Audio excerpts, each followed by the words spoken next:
This episode of the Cyberwire is made possible in part by PlexTrack. The best pen testing begins and ends with PlexTrack. Boost efficiency and effectiveness during every phase and cut reporting time in half.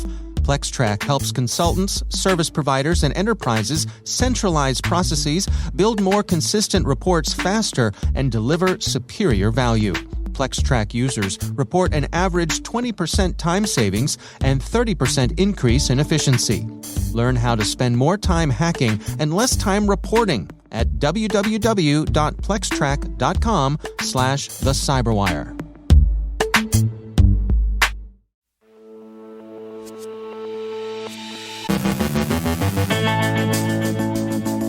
Russian television schedules were hacked to display anti-war messages. A phishing campaign distributes Jester Stealer in Ukraine. The European Council formally attributes the cyber attack on Viasat. Costa Rica declares a state of emergency as Conti ransomware cripples government sites. DCRat and the C2C markets. The gang behind REvil does indeed seem to be back. More Joker-infested apps are found in Google Play. Ben Yelin looks at digital privacy concerns in the aftermath of the potential overturn of Roe v. Wade. Our guest is Nick Adams from Differential Ventures with a VC's perspective on what will drive continued growth in cybersecurity.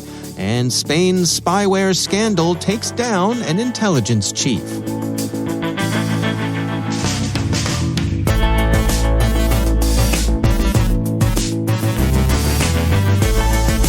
From the Cyberwire studios at Data Tribe, I'm Dave Bittner with your Cyberwire summary for Tuesday, May 10th, 2022.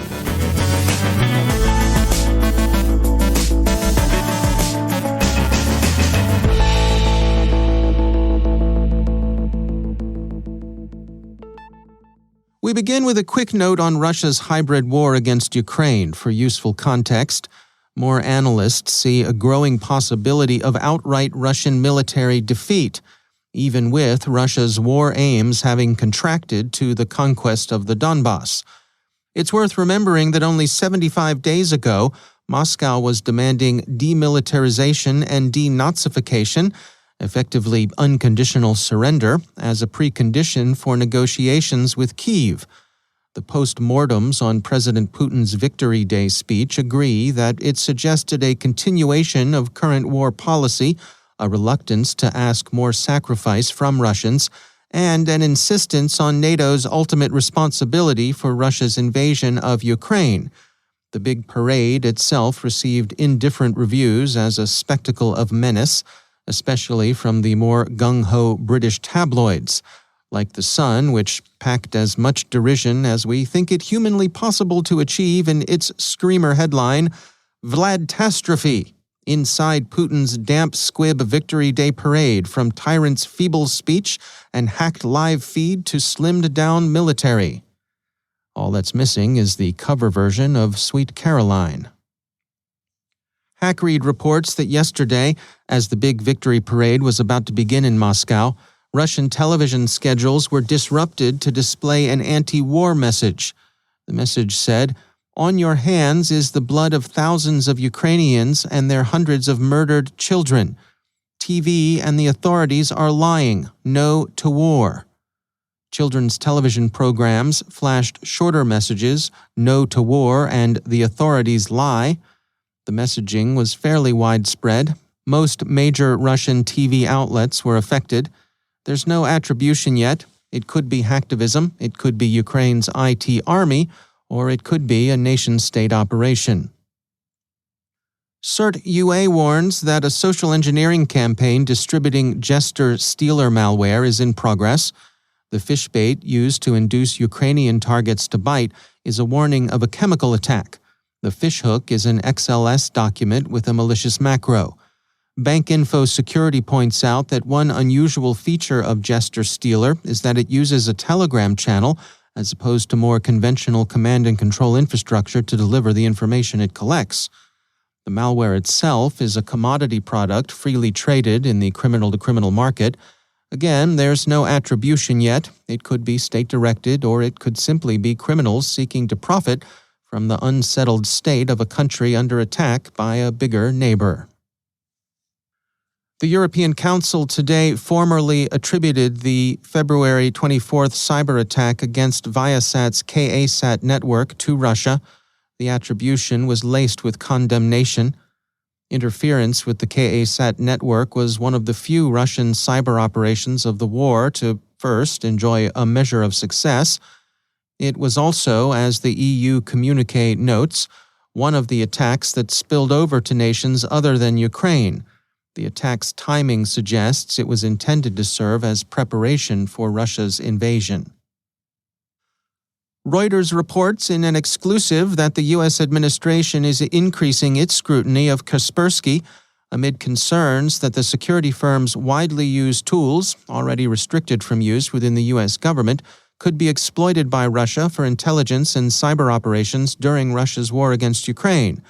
The Departments of Justice and Commerce are said to be considering using national security measures put in place during the previous administration against the Russian software company. Kaspersky has long denied that it's susceptible to the kind of pressure from Moscow that Western governments have feared. Those skeptical of the company point to an obvious reading of Russian domestic law that requires companies to cooperate with the government in precisely the ways that have aroused concern. Neither Kaspersky nor the U.S. Departments of Justice or the Treasury replied to Reuters' requests for comment. President Rodrigo Chavez of Costa Rica has declared a state of emergency as the government works to recover from a Conti ransomware attack. According to Bleeping Computer, Conti claims to have hit and taken data from the Costa Rican Finance Ministry, the Ministry of Labor and Social Security, and the Social Development and Family Allowances Fund. Other agencies whose operations are reported to have been affected include the Administrative Board of the Electrical Service of the Province of Cartago, the Ministry of Science, Innovation, Technology and Telecommunications, the Ministry of Labor and Social Security, the Social Development and Family Allowances Fund, as well as a variety of other government agencies. Conti is a privateering gang that says it hacks in the Russian interest as well as its own, but this particular campaign seems primarily financially motivated. BlackBerry has released a report on DCRat, also known as Dark Crystal Rat, a discount commodity malware tool offered in Russophone criminal-to-criminal markets. It is, according to BlackBerry's researchers, the work of a lone actor, offering a surprisingly effective homemade tool for opening back doors on a budget. It can be had for as little as $6, and even less when it's on special. Why it's so inexpensive is unclear. BlackBerry speculates that the developer may be more interested now in market share than immediate profit, or perhaps the work is more hobby than livelihood. In any case, DCRat is under active development and still on offer, dirt cheap. The gang behind REvil is likely to be back. That's SecureWorks' conclusion. Their researchers have found that samples of REvil obtained since the Gold Southfield Group resumed operation last month strongly suggest access to the ransomware's source code. The malware also seems to be under active development. The Hacker News reports that more Trojanized apps have been found in the Google Play Store, where they're seeking to spread to compromised Android devices. Joker has been used in apparently legitimate apps for billing and SMS fraud, while also performing a number of actions of a malicious hacker's choice, such as stealing text messages, contact lists, and device information. And finally, the long-running spyware scandal in Spain has taken down one of that country's senior intelligence officials. The Washington Post reports that Paz Esteban is to be relieved as the director of the National Intelligence Center, familiarly known by the acronym CNI. The scandal is twofold, with both an intelligence and counterintelligence aspect. On the intelligence side, CNI has been criticized for its role in installing spyware in the devices of Catalan separatists. On the counterintelligence side, similar spyware was found in senior government officials' phones, including those used by Prime Minister Pedro Sanchez, Interior Minister Fernando Grande Marlaska, and Defense Minister Margarita Robles. That spyware, NSO Group's Pegasus tool, had been placed there by an unknown party, probably foreign. The first offense was illicit surveillance. The second offense was, why did it take CNI a year to realize that some parties unknown had access to senior officials' phones?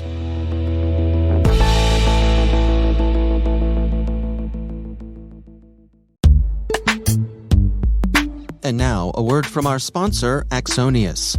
Asset management used to be easy, but things have changed. Now, IT and security teams struggle to manage a complex sprawl of devices, users, cloud services, and SaaS apps. It doesn't have to be this way, though, and that's where Axonius comes in. From June 6th through the 9th, swing by booth 943 in the South Hall at RSA Conference 2022 to say hello to Axonius and goodbye to the old ways of gaining an asset inventory. The Axonius solution correlates asset data from existing solutions to provide an always up-to-date inventory, uncover gaps, and automate action, giving security and IT teams the confidence to control complexity. Visit Axonius at RSA Conference to see the platform in action. Head over to axonius.com/cyberwire-RSAC to learn more. That's AXONIUS.com/cyberwire-RSAC. And we thank Axonius for sponsoring our show.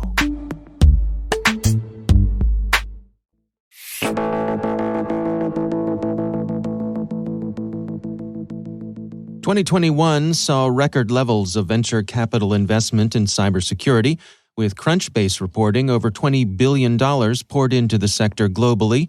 We are well into 2022, of course, and for a reality check on VC activity, I checked in with Nick Adams, founding partner at Differential Ventures, a seed-stage VC fund that invests in B2B data-oriented technology. Things are definitely cooling down, especially at the later stage of venture capital. As capital markets come down, certainly private market valuations are quick to follow at the late stage of venture. Definitely seeing that in certain sectors like e-commerce and fintech. At the earlier stages, it's not quite there yet. We invest at the seed and Series A stage. There's definitely been a cool down in activity, but valuations are still relatively high. But in the cyber world, things are definitely marching on at a pretty steady pace. And there's probably a few drivers of that, just in terms of industry adoption historically. So catching up a bit, but also just some healthier market dynamics, again, in terms of the available capital still in the venture ecosystem and the pending challenges that remain just in the overall cybersecurity ecosystem. Bode pretty well for cyber to continue on at a stronger pace relative to some other industries. Is it fair to say that there's an adequate level of funding available for those who are out there trying to make their mark in cyber? There definitely is, no question. The good thing about venture capital, good or bad thing about venture capital, depending on your perspective, is that the capital is pretty well committed. So it's still out there for VC funds. So angel investors, family offices, some corporates may pull back, but VC funds, for the most part, their capital is pretty predictable. And frankly, I think a lot of money has been sitting on the sidelines waiting for a bit of a market correction to pour into some of the more favorable spaces at better valuations than we've seen over the last few years. So I think there's plenty of money out there, and especially for some of these sectors that are still growing pretty drastically in terms of their actual business need in the enterprise and consumer markets. Are there any common mistakes that you see, any pitfalls that people experience regularly? I think one of the areas that we've seen from a technology perspective, particularly with our thesis around data, is kind of the unfulfilled promise of data-driven solutions in cybersecurity. It really hasn't come to fruition given a number of challenges just around data sets and the possibility for actually creating more cybersecurity risk with AI-oriented security solutions. So I'd be careful about how you position and go about building any cybersecurity solution that promises to be AI-oriented, machine learning-oriented, because there are still a lot of complex challenges that haven't come to fruition around just the overall data set and the risks that can come from how you train an algorithm down the road. What is your advice for the folks who are out there looking for funding? What sort of words of wisdom do you have for them? Stay with it. I would definitely, cybersecurity is a unique beast in a lot of ways, in that historically, most funds that are going to be comfortable in this space investing at the seed or pre-seed stage have more of a technical background. So certainly seek out those VC funds that understand cybersecurity technology more broadly, more in depth, I should say. If you're later stage at the growth phase of an organization, so you're going out for Series A and Series B, there's always growth stage capital out there. Historically, Series A and beyond capital in cybersecurity in particular has been pretty heavily concentrated for some of the more focused and larger funds like Excel or NEA. But I think at the pre-seed and seed stage, there are some more technical funds like ours that are interested in looking at technology and the team behind it that can build great solutions, maybe in advance of a whole lot of product market fit proof points. So I'd definitely look for funds that understand technology, that have good connections into go-to-market strategy in the cybersecurity world. Again, a space that has largely worked on partnerships with a lot of the larger OEMs and resellers in this space. But increasingly seeing CISOs, branching out and looking for more innovative early stage technology on their own. So I do think there's an opportunity to sell more directly before embarking on a well-informed partnership strategy in the space as well. That's Nick Adams, founding partner at Differential Ventures.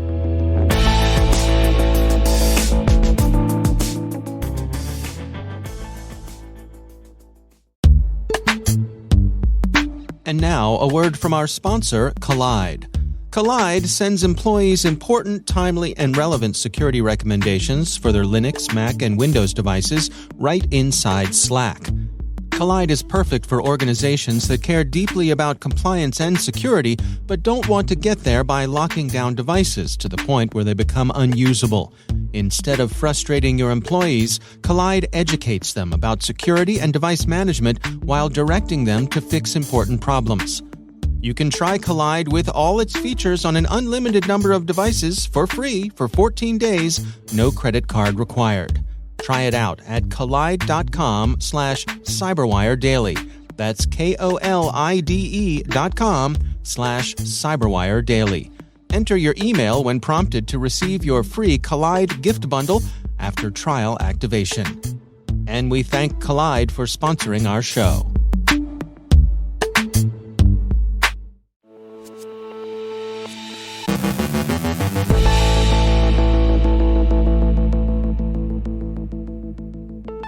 And joining me once again is Ben Yelin. He's from the University of Maryland Center for Health and Homeland Security.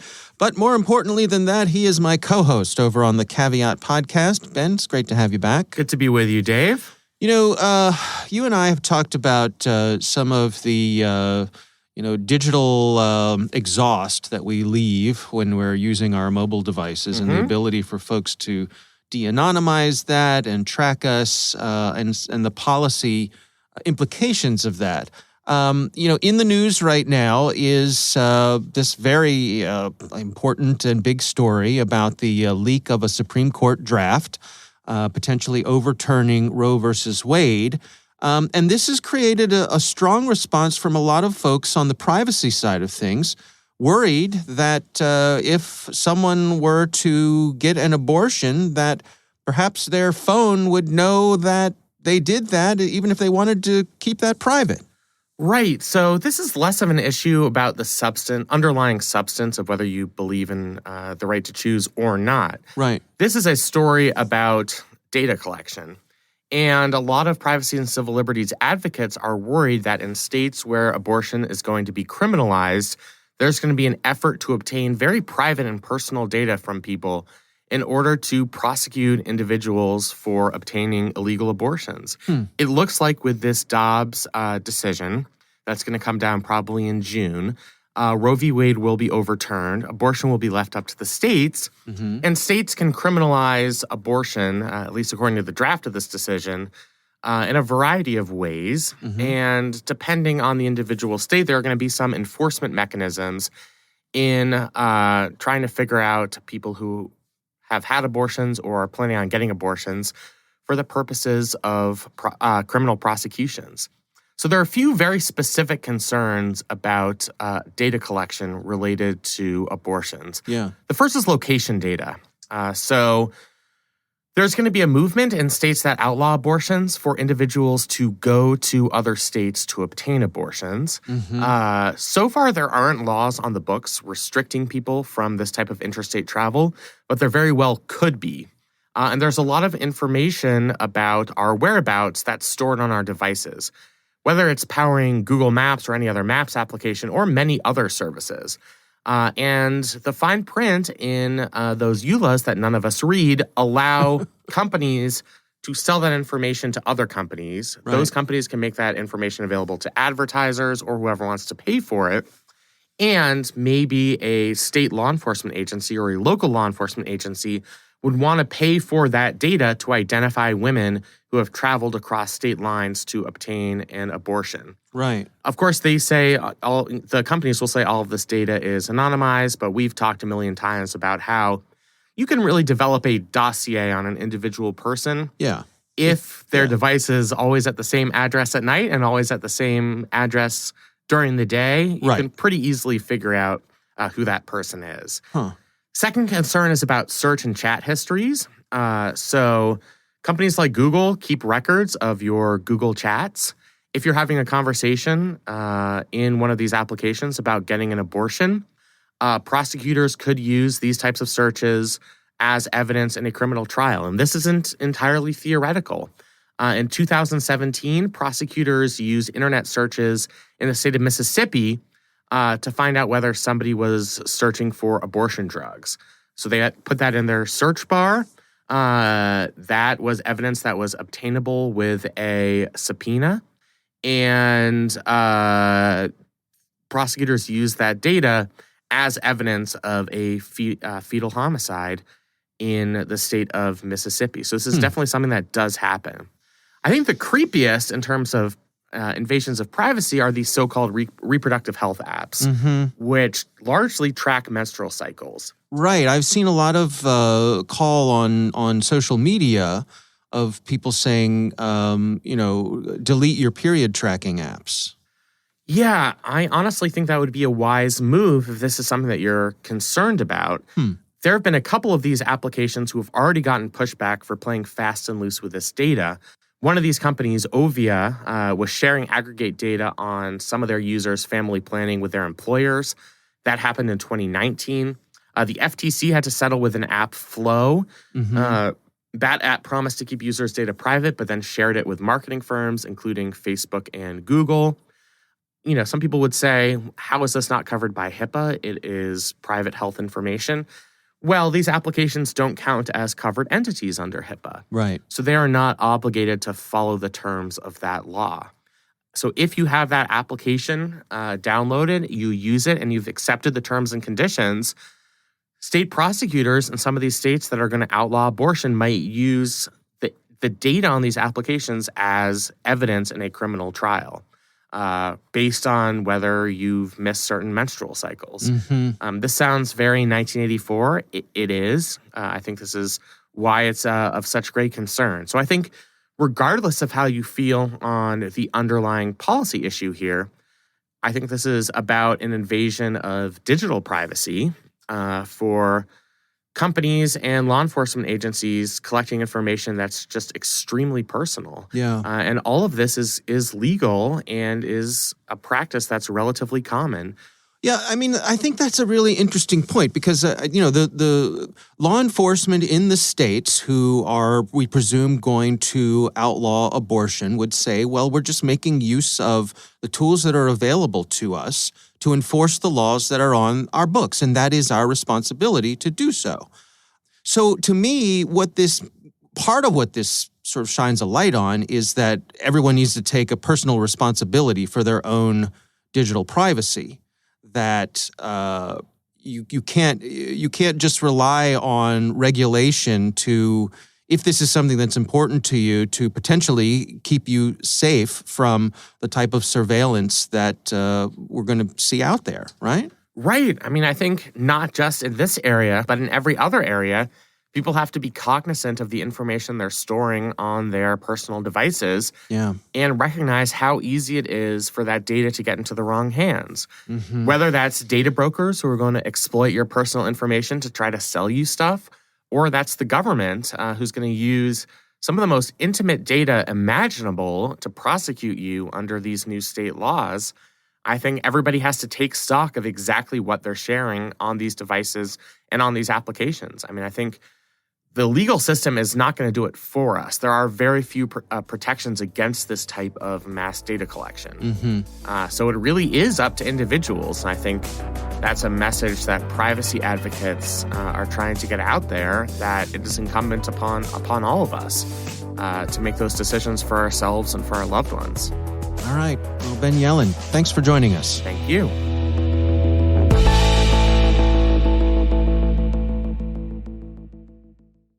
Thanks to all of our sponsors for making the CyberWire possible, especially our supporting sponsor, 1Password. 1Password is the easiest way to store and manage all your passwords and other sensitive data. Learn more at onepassword.com. Thank you also to our friends at RSA Conference, where the world talks security. Through global events and year-round content, RSAC connects you to cybersecurity leaders and cutting-edge ideas for a safer, more secure future.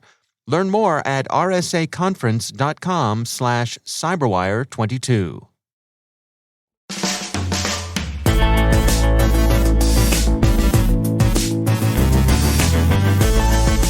And that's the CyberWire.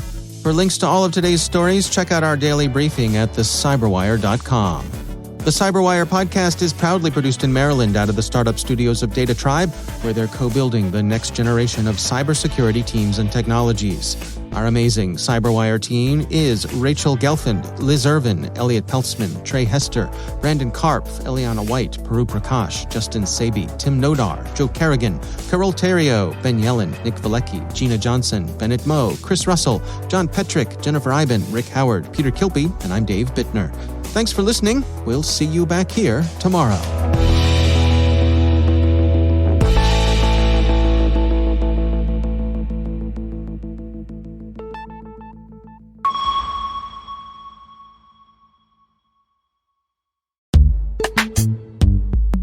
And now, a word from our sponsor, Cybereason. They're out there, and they're coming for you. Ransomware attackers, sophisticated criminal armies bringing organizations to their knees and costing companies millions. But ransomware shouldn't feel inevitable. You should feel invincible. Cybereason is undefeated in the fight against ransomware, with the only predictive ransomware protection available, automatically stopping attacks before encryption and empowering security teams with full visibility. It's the ultimate protection against ransomware, an AI-powered defense that defeats ransomware at every stage of the attack, stopping today's threats and ready for tomorrow's. True cyber defense designed for true defenders.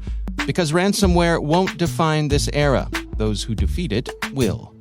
Visit cybereason.com to learn more. That's cybereason.com. And we thank Cybereason for sponsoring our show.